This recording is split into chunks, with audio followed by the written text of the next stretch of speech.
Union with the divine এর পক্ষ থেকে সকল শ্রোতা বন্ধুদের কাছে আমার সশ্রদ্ধ প্রণাম রইল। আজকের ভিডিও সমস্ত ধর্ম জিজ্ঞাসু মানুষের কাছে শ্রেষ্ঠ ভিডিও হতে চলেছে। এমন একজন মহাপুরুষের দিব্য বাণী আপনাদের কাছে আজকে পরিবেশিত হবে, যার নাম দেওরাহ বাবা। আসুন চলে আসি আসল ঘটনায়। বাবার অমৃতময় বাণী দিয়ে আরম্ভ হবে। ওং দেওরাহায় দিগম্বরায় মঞ্চাসীনায় নমো নমঃ। আমরা এখন বলতে যাচ্ছি যোগী সম্রাট দেওরাহ বাবা। বাবার বয়স কেউ বলেন 500, কেউ বলেন 300, কেউ বলে 1000। বাবাকে জিজ্ঞেস করা হয়েছিল, বাবা আপনার বয়স কত হবে? বাবা উত্তর দিয়েছিল, মহাপুরুষের আয়ুর সীমা বাঁধা যায় না, তাদের ইচ্ছা মৃত্যু, আয়ু আমার ঈশ্বরলীন। এই কথা যোগী সম্রাট দেওরাহ বাবা বলেছিলেন। উত্তরপ্রদেশের লাল রোড, কাশী, বৃন্দাবন, অযোধ্যা, প্রয়াগ এই সমস্ত স্থানে উনি নদীর তীরবর্তী জায়গায় মাচার উপরে থাকতেন। এই জন্য মাচার উপরে থাকতেন বলে অনেকে বাবাকে মাচান বাবাও বলে চেনেন। বাবা সাধু সন্তদের সংখ্যা অগণিত। বাবা বলতেন যে রাষ্ট্রনেতা হতে শুরু করে দিন দরিদ্রতম জন, এমনকি মানুষত্বের যে প্রাণীকুল, তাকে দর্শন করে তার কৃপালাভ করে প্রতিদিন ধন্য করেছে নিজেদের। এই বাবার কাছে যারা এসছেন তাদের নাম বলি: রাষ্ট্রনায়ক মহাত্মা গান্ধী, পণ্ডিত মদন মোহন মালব্য, মতিলাল নেহরু, পণ্ডিত জওহরলাল নেহরু, সুভাষচন্দ্র বোস, ডক্টর রাজেন্দ্র প্রসাদ, ডক্টর জাকির হোসেন, জয়প্রকাশ নারায়ণ, ইন্দিরা গান্ধী, বিশ্বপ্রতাপ সিং, অটল বিহারী বাজপেয়ী, মুলায়ম সিং যাদব, অসংখ্য প্রসিদ্ধ জননেতা এবং ব্যক্তিবর্ণ বহুবার এই ঋষির দর্শনে এসেছেন এবং কেউ খালি হাতে ফেরেননি। সকলেই তারা যে উদ্দেশ্য নিয়ে এসেছিলেন সেই উদ্দেশ্য সফল হয়েছে। এমনই একজন মহাযোগীর দিব্য বাণী নিয়ে আজকের ভিডিও আরম্ভ হলো।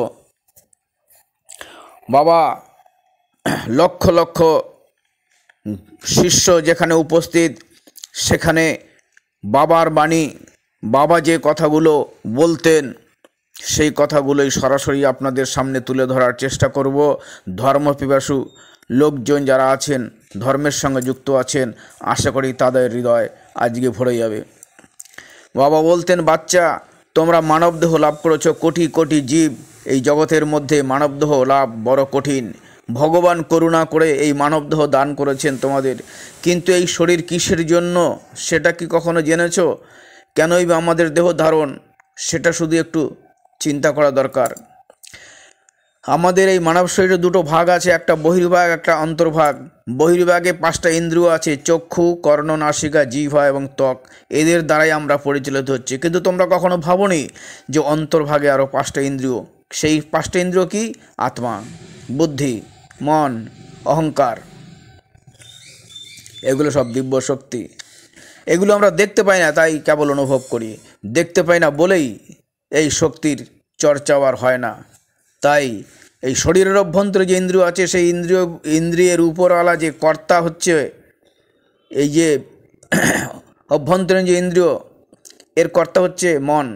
আর মনের উপরে, মনকে কে চালাচ্ছে? বুদ্ধি। বুদ্ধির উপরে কে আছে? আত্মা।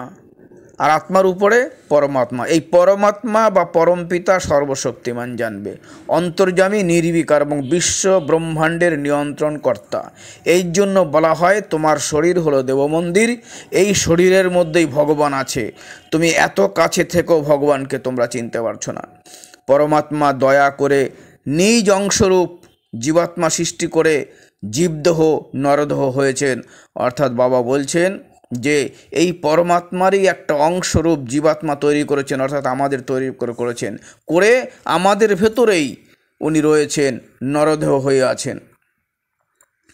ঈশ্বর মানব শরীররূপী সর্বসাধারণ সম্পন্ন একটা রথ প্রদান করেছেন, আর দেহরূপ রথ টানার জন্য এই ইন্দ্রিয়গুলোকে ঘোড়া বানিয়েছেন। এই ইন্দ্রিয়কে চালানোর জন্য মনরূপী লাগাম রয়েছে। এই মনকে তোমরা সঠিকভাবে পরিচালনা করার জন্য কিন্তু তোমাদের বুদ্ধির প্রয়োজন। এই জন্য বুদ্ধি হলো সারথি, আর জীবাত্মা শরীররূপী রথে বসে নির্দেশ দিচ্ছেন মন। বুদ্ধির সহায়তায় ইন্দ্রিয়কে বশে রেখে নাম জপ এই রাস্তায় তোমরা ধরবে। ইন্দ্রিয়কে বশে রাখতে বলছে, মানে বাইরের যে 5টা ইন্দ্রিয়, সেই ইন্দ্রিয়কে বশে রেখে নাম জপের রাস্তা, সহজ রাস্তার কথা বাবা বলছেন। কিন্তু বাবা বিশ্বমানের বিরাট যোগী, যত পৃথিবীতে যত বড় মহাযোগীরা এসছেন, বাবা তার মধ্যে একজন। বাবা কিন্তু যোগী মহাপুরুষ, বিভিন্ন যোগ ওনার করায়ত্ত, তবুও সংসারী লোকের জন্য কি রাস্তা নিলেন? নাম জপ। কিন্তু মানুষ এই পথ থেকে বিচ্যুত হয়ে এই প্রবৃত্তির তাড়নায় অনাদিকাল থেকে ঘুরে মরছে।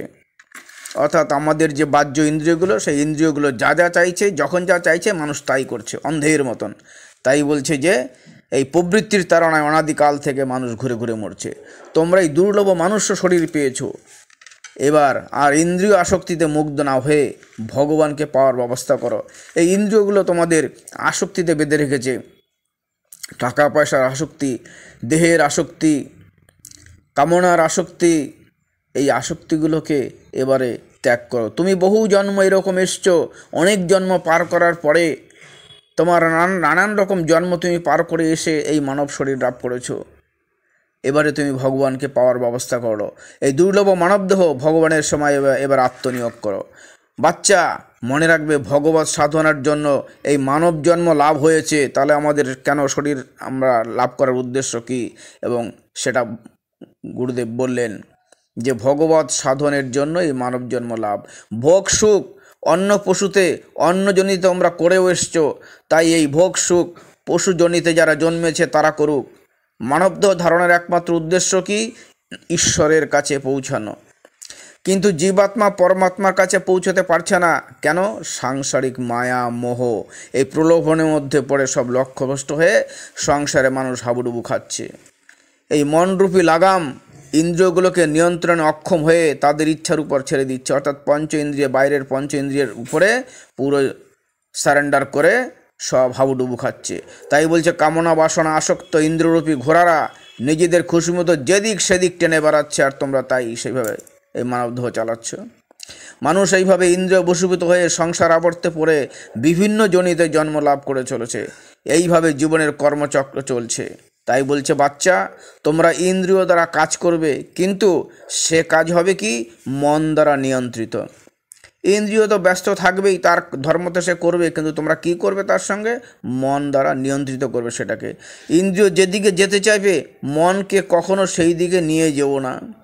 কারণ ইন্দ্রিয়র তাড়নায় তোমাকে অনেক কিছু চাইবে, অনেক ভুল পথে তোমাকে নিয়ে যেতে চাইবে, তোমাকে কামনা বাসনায় জড়িয়ে দিতে চাইবে। কিন্তু বলছে যে ও চাইলে কি হবে? মনকে কখনো সেই দিকে নেবে না। ইন্দ্রিয়গুলো হবে তোমার মনের নিয়ন্ত্রণাধীন, অর্থাৎ তুমি মন দিয়ে কিন্তু সেগুলোকে নিয়ন্ত্রণ করবে। কিভাবে চঞ্চল এই তেজে ইন্দ্রিয়গুলোকে বশ করবে? ইচ্ছা শক্তি। ইচ্ছা শক্তির চাবুক মেরে, ইচ্ছা শক্তি দিয়ে, তোমাদের ইচ্ছা শক্তি দুর্বল, এই ইচ্ছা শক্তিকে সবল করে তারপরে তোমাদেরকে চলতে হবে। ইচ্ছা শক্তি সবল করার উদ্দেশ্য কী করতে হবে? জীব নিয়ন্ত্রণ করতে হবে। অর্থাৎ কথা বলতে হবে অল্প, আর কি করতে হবে? আহার হবে তোমার সাত্ত্বিক, কারণ যত উত্তেজনাময় আহার গ্রহণ করবে, যেগুলো পশুরা গ্রহণ করে, এই জন্য পশুদের জনিতে দেখবে মাংস ছিঁড়ে খাবার ব্যবস্থার জন্য বড় বড় দাঁতের ব্যবস্থা রয়েছে, কিন্তু মানুষ সেই পশুর মতন মাংস ছিঁড়ে খাচ্ছে। তাই বলছে তোমাদের আহার হবে শুদ্ধ, শুদ্ধ আহার হবে, মন শুদ্ধ হবে, জীব নিয়ন্ত্রণ করবে, যা খুশি আহার করবে না, এবং কথা বলবে বিবেক যেটা বলবে চিন্তা করে কথা বলবে, কথা সাবধানে বলবে এবং অল্প কথা বলবে, মৌনভাব অবলম্বন করবে। যারা বেশি কথা বলে তারা 90 ভাগেরও বেশি মিথ্যা কথা বলে। তুমি যদি সত্যি কথা বলার অভ্যাস করো তাহলে দেখবে তুমি সারাদিনে মাত্র কয়েকটা ছাড়া কথা বলতে পারছো না। তাই বলছে বাবা যে জীব নিয়ন্ত্রণ করো, বিনয়ী হও, সদাচারী হও, শ্রদ্ধালু হও। তারপরে নাম জপে তুমি সাত্ত্বিক আহার গ্রহণ করে নাম জপে নিজেকে পরিশুদ্ধ করো। তারপর ক্রমাগত ঈশ্বরকে ডাকার অভ্যাস এবং বৈরাগ্য অনাসক্তির অভ্যাস দ্বারা এই দুরন্ত মনকে তুমি বশে আনতে পারবে। ভগবান শ্রীকৃষ্ণ মনকে বশে আনার জন্য দুটো উপায়ের কথা তো গীতাতে ব্যক্ত করেছেন। একটা হচ্ছে অভ্যাস আর হচ্ছে অনাসক্তি। এই পতঞ্জল যোগদর্শনে কিন্তু এই চিত্তবৃত্তি নিরোধ এবং বৈরাগ্য অভ্যাসের কথাও বলা হয়েছে। অভ্যাসটা কি? ঈশ্বরের নাম গুণগান, সবসময় ঈশ্বরের নাম গুণগান এবং ঈশ্বরের কথা শ্রবণ এবং মনন কীর্তন নাম জপকে অভ্যাস বলা হয়। এই বিষয়ের উপরে লক্ষ্য স্থির করে অন্য বিষয় থেকে মনকে তুমি বারবার সরিয়ে নিয়ে আসো। যত্ন সহকারে তুমি এই কাজগুলো করো। কে বলছেন? মহারিষি বলছেন যে ঈশ্বরের নাম গুণগান করো, ঈশ্বরের নাম শ্রবণ করো, ঈশ্বরের নাম মনন করো, ঈশ্বরের নাম কীর্তন করো এবং ঈশ্বরের নাম জপ করো। এইভাবে মনকে তুমি স্থির হয়ে আসবে মন, এবং বিবেক বৈরাগ্য আসবে। তখন মন দ্বারা নিয়ন্ত্রিত ইন্দ্রিয়গুলো শুভ প্রবৃত্তির দিকে আস্তে আস্তে এগিয়ে যাবে। মন দ্বারা তোমরা এই সংসারে ডুবে থাকতে পারো, আবার এই মন দ্বারাই তোমরা মোক্ষ লাভ করতে পারো। তাহলে মন দ্বারা ভগবানের নাম শ্রবণ মনন জপের অভ্যাস তোমরা নিশ্চয়ই মুক্ত হতে পারবে। এইটা বাবা আপনাদের সহজ সরল রাস্তা দেখিয়ে গেছেন। বাবা বিশাল মহাযোগী ছিলেন, উনি যোগের মহান পর্যায়ে উন্নীত হয়েছিলেন এবং বিভিন্ন কঠোর ক্রিয়াযোগ সাধন করেছিলেন। এবং এই এখন যে সুদর্শন ক্রিয়ার কথা আপনারা শুনেছেন, সেই সুদর্শন ক্রিয়া কিন্তু এই মহাযোগীর থেকেই কিছু মানুষ পেয়েছিল। আচ্ছা, বাবা বলতেন যে সবসময় বলতেন যে তোমরা সবসময় রাম নাম করো, সবাই প্রেমসে বলো সীতারাম সীতারাম সীতারাম। সীতারাম নাম গানে আশ্রম প্রাঙ্গণ মুখরিত হয়ে উঠত বাবার। এই পরম পূজ্য দেওহরা বাবা উপস্থিত সমবেত দর্শনার্থীদের বসতে ইঙ্গিত করার পরে ওনার প্রায়ই দেখা যেত ওনার বাহ্য অবস্থা, ওনার হঠাৎ করে উনি ধ্যানে চলে যেতেন। অনেক সময় চোখ বুজে থাকতেন, কিছুই বলতেন না। হঠাৎ আবার যখন ধ্যান থেকে ফিরে আসতেন তখন তিনি ভক্ত সমক্ষে উপদেশ দিতেন। বাবা বলতেন তোমরা চিন্তা করো না, সংসার একটা কর্মক্ষেত্র। সংসার কর্মক্ষেত্র। লেখাপড়ায় যেমন পরীক্ষার সম্মুখীন হতে হয়, তেমনি জীবনের প্রতিটা ক্ষেত্রে তোমার পাশ ফেল আছে। সফলতার জন্য চিন্তা, অসফল হলে দুঃখ হয়, নিঃস্ব হতে হয়। নিজের কর্মে সারাক্ষণ তোমাদের চিন্তাক্লিষ্ট থাকতে হয়, কিন্তু এইসব তোমাদের বৃথা চিন্তা। ঈশ্বরের চিন্তাই হচ্ছে আসল, আর কি সব মিথ্যা। কে বলছেন? মহাযোগী দেওহরা বলছেন ঈশ্বরের চিন্তাই হচ্ছে আসল আর সব মিথ্যা। দুঃখ শোক পরিত্যাগ করে ঈশ্বর চিন্তাই হলো সার করো। ভগবান শ্রীকৃষ্ণ অর্জুনের মাধ্যমে সারা দুনিয়ার মানুষকে অভয় দিয়ে গীতায় ব্যক্ত করলেন, বললেন সর্বধর্মান পরিত্যজ্য মামেকং শরণং ব্রজ অহং তং সর্বপাপেভ্য মোক্ষামি মা শুচ। সর্বধর্ম পরিত্যাগ করে আমার শরণ নাও, আমার শরণাপন্ন হলে আমি তোমাকে সর্বপাপ থেকে মুক্ত করে দেবো। তুমি শোক করো না, দুঃখ করো না। এই ত্রিতাপ জ্বালায় দগ্ধ শক্তন্ত মানুষকে এই শোক দুঃখ থেকে মুক্তি হওয়ার রাস্তা দেখিয়ে দিলেন ভগবান শ্রীকৃষ্ণ। গীতায় অন্য এক শ্লোকে আরও বললেন, আমার শরণাগত ভক্ত কখনো নষ্ট হয় না, আমার কৃপাতে সে মুক্ত হয়ে যাবেই যাবে। ভগবানের এই মুখ মিশ্রিত বাণী সমস্ত ধর্মের সার এবং গীতার পরমাধার। সমস্ত ধর্ম ত্যাগ করার অর্থ এই নয় যে তোমাদের নিজ ধর্ম ত্যাগ করে পরমাত্মার শরণ নিতে হবে। বলছে দেওহরা বাবা বলছেন, হ্যাঁ বাচ্চা, ধর্ম তোমাদের ত্যাগ করতে হবে। তাহলে কোন ধর্ম সেটা তুমি জেনে রাখো। ধর্ম ত্যাগ না করলে কিছুই হবে না। কোন ধর্ম? তবে সেটা আবার কীরকম ধর্ম? বলছে না, পঞ্চ ইন্দ্রিয়ের ধর্ম। প্রত্যেকটা ইন্দ্রিয়ের কিন্তু ধর্ম আছে, সে অনুযায়ী কাজ আছে। সেই ইন্দ্রিয়গুলোকে তোমাকে পরিত্যাগ করতে হবে। ইন্দ্রিয়ের ধর্মগুলো কি? আমাদের যে পঞ্চ ইন্দ্রিয় আছে প্রত্যেকের আলাদা আলাদা একটা ধর্ম আছে। কীরকম? চোখের ধর্ম কি? দেখা। এবার তোমাকে ডিসিশন নিতে হবে তুমি কি দেখবে। যেটা যে তুমি যদি কাম জিনিসের উপরে চোখকে তুমি নিয়োগ করো, চোখ তোমাকে সেই বস্তুতে আকৃষ্ট করে নেবে। অশুভ জিনিসের যদি তাকাও, চোখ তোমাকে সেখানে তোমার নিন্দ্রিয় তোমাকে সেখানে আগ্রহান্বিত বাড়াবে। তাহলে চোখের ধর্ম দেখা। তাহলে কি দেখবে? সবসময় ভগবানের রূপ দর্শন করার চেষ্টা করো। চোখ বুঝলেই তোমার ইষ্টকে দেখার চেষ্টা করো। চোখ বুঝলেই তোমার গুরুকে দেখার চেষ্টা করো। চোখ বুঝলেই বাবা দেওরহ বাবার ছবিটা যেন চোখের সামনে ভেসে ওঠে। যার দিকে তাকাবে সে যদি কামুক প্রকৃতি হয়, তুমি দেখবে তার মধ্যে ঈশ্বর রয়েছে। কারণ বাবা বলছেন পৃথিবীতে প্রত্যেকটা জীব কেউ ঈশ্বর ভিন্ন নয়, ঈশ্বর তার মধ্যে বিরাজিত আছেন বলেই সবাই জীবিত আছে। এই পৃথিবীর সংসার লীলা চলছে। প্রত্যেকটা প্রাণীর মধ্যেই পরমাত্মা রয়েছেন। প্রত্যেক প্রাণীতে পরমাত্মা রয়েছেন বলে সবাই জীবিত এই সৃষ্টি সংসারে। তাই তুমি যার দিকে তাকাবে তোমার মানসিক ভঙ্গিটা কী হবে সেটাই হলো বড় ব্যাপার। তুমি নোংরা আবর্জনার দিকেও তাকাতে পারো, তুমি বিষ্ঠার দিকেও তাকাতে পারো, কিন্তু তুমি জানবে প্রত্যেকটা জিনিসের মধ্যে সূক্ষ্মাতি সূক্ষ্মরূপে অনুপরমাণুরূপে ভগবান বিরাজ করছে। অতএব তোমার মনের ভঙ্গি পাল্টাতে হবে। দেখবে যেটা দেখবে সেটা ভক্তি ভরে দেখো। জিহ্বার ধর্ম কি? রস আস্বাদন করা। তবে তুমি কি রস আস্বাদন করবে তোমাকে চিন্তা করতে হবে। তুমি কোন রস আস্বাদন করছো? যে রস আস্বাদন করে তোমার জীবনে পতন ঘটবে তুমি সেই রস আস্বাদন করবে, না ভগবানের নাম রস আস্বাদন করবে? নাসিকার ধর্ম কি? ঘ্রাণ নেওয়া। তাহলে তুমি কিসের ঘ্রাণ নেবে?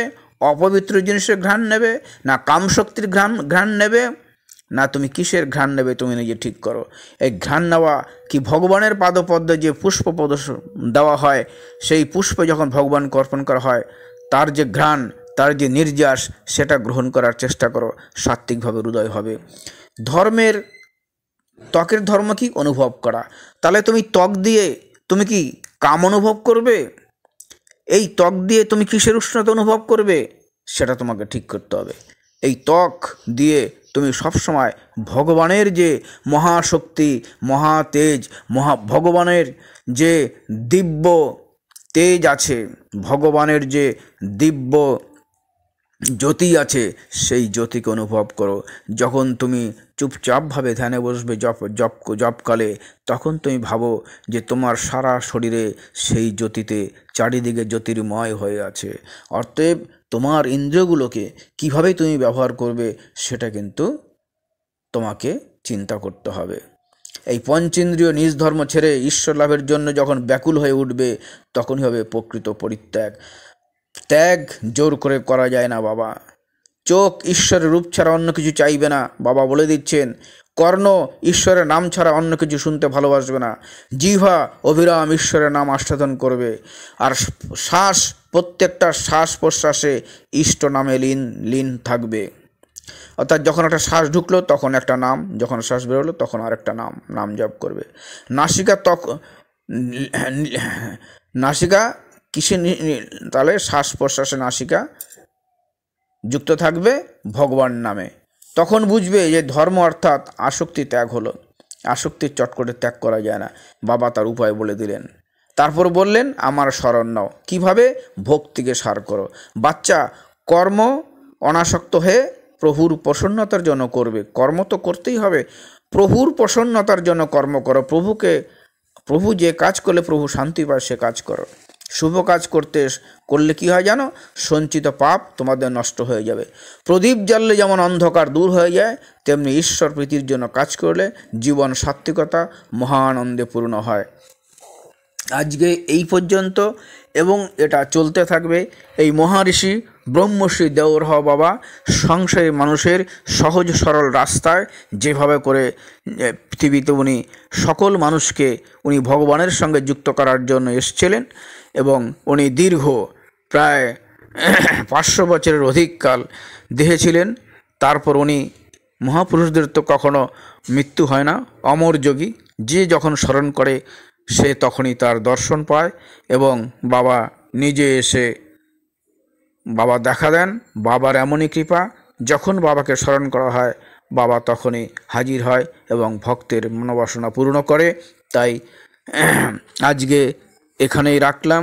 সংসারী মানুষের, ধর্ম জিজ্ঞাসু মানুষের কাছে আশা করি বাবার এই অমূল্য মহাবাণী এই দুঃখিত তাপিত হৃদয়ে প্রশান্তির ছায়া নিয়ে আসবে এবং বাবা দেওহর বাবার আশীর্বাদ সকলের উপর বর্ষিত হোক। চ্যানেলটির নাম হলো ইউনিয়ন উইথ দ্য গড। আপনারা চ্যানেলটি ইউটিউবে সার্চ করলে লিখুন প্রথমে @ইউনিয়ন উইথ দ্য ডিভাইন লিখে একসঙ্গে লিখবেন @union with the divine Tarak, @union with the divine Tarak একবারে লিখবেন, সব ছোটো হাতে লিখে দেখবেন অর্ধনারীশ্বর শিবের মূর্তি আসবে, সেখানে ক্লিক করুন, ভিডিওগুলো পেয়ে যাবেন।